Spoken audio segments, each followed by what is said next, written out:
Kenapa kita tidak pernah menyelesaikan sesuatu di dalam hidup kita? Kenapa kita selalu gagal untuk mencapai sesuatu dalam hidup ini? Yuk kita pikirkan bersama. Check this out.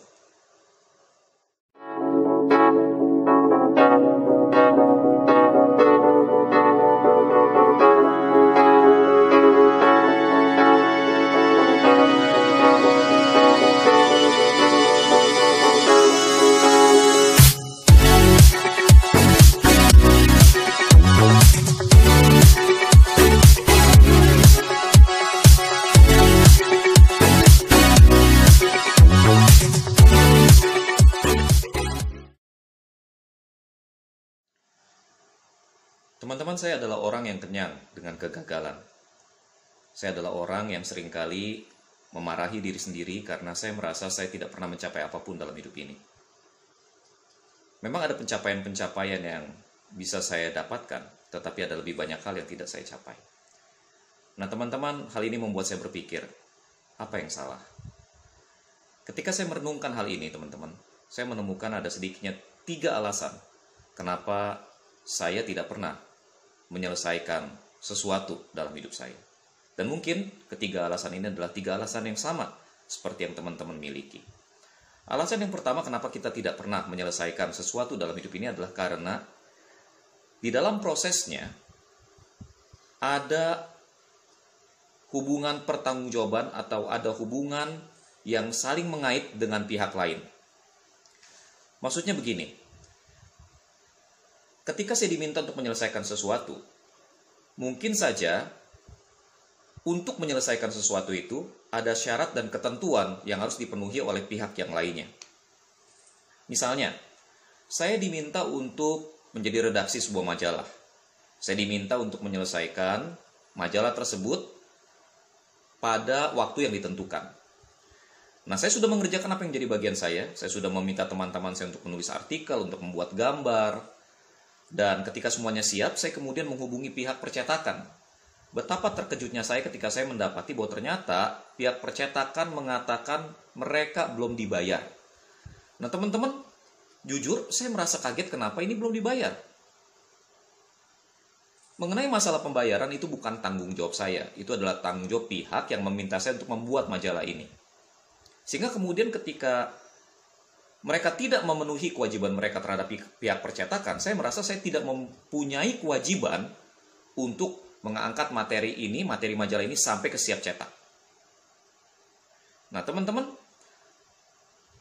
selesai atau tidaknya proyek ini tidak hanya ditentukan oleh saya. Selesai atau tidaknya proyek ini ditentukan oleh pihak lain yang terkait di dalam proyek tersebut. Jadi teman-teman, tidak selesai, tidak murni tanggung jawab saya. Yang kedua teman-teman, kenapa kita tidak menyelesaikan sesuatu adalah mungkin karena kita tidak merasa cukup lapar. Kita tidak merasa cukup lapar.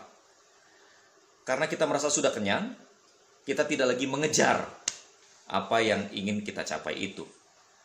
Misalnya begini teman-teman. Kenapa si A mengejar kekayaan begitu rupa?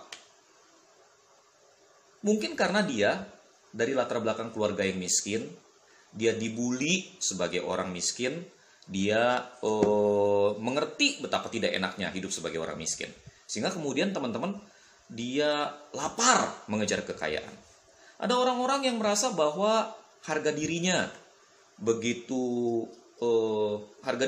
penting, begitu terangkat ketika dia mencapai kedudukan tertentu atau posisi tertentu.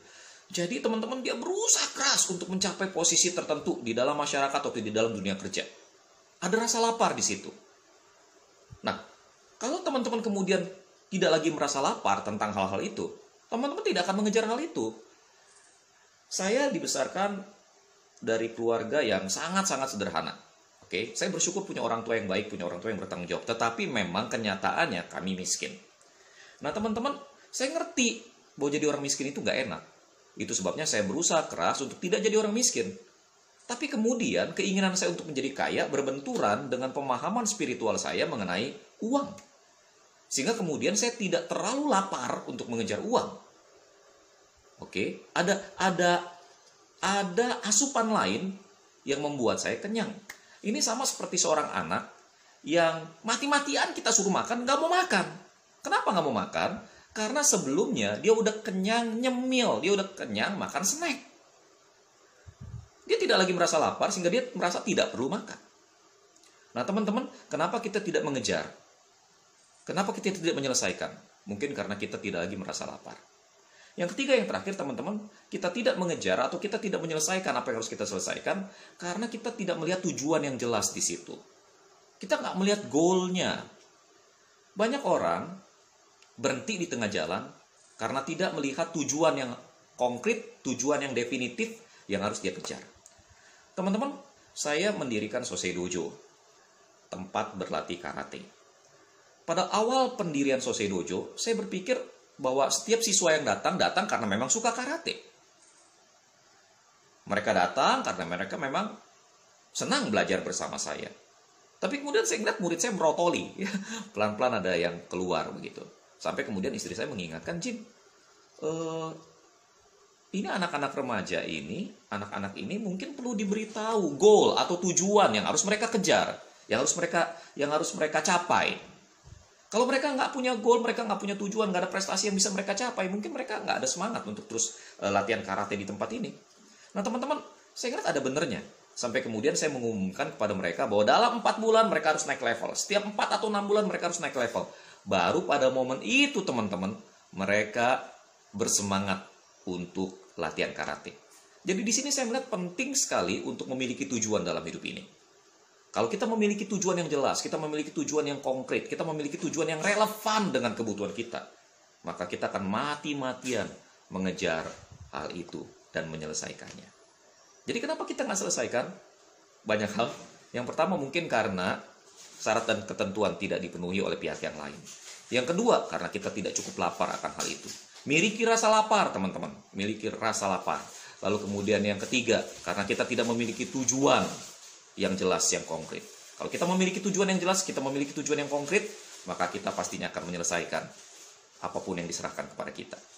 Oke teman-teman, ini Ko Jim untuk suplemen jiwa di dalam secangkir kopi hari ini. Tetap semangat teman-teman. Kalau teman-teman mendapati bahwa konten ini menarik, konten ini bermanfaat, silakan like dan subscribe bagi yang belum.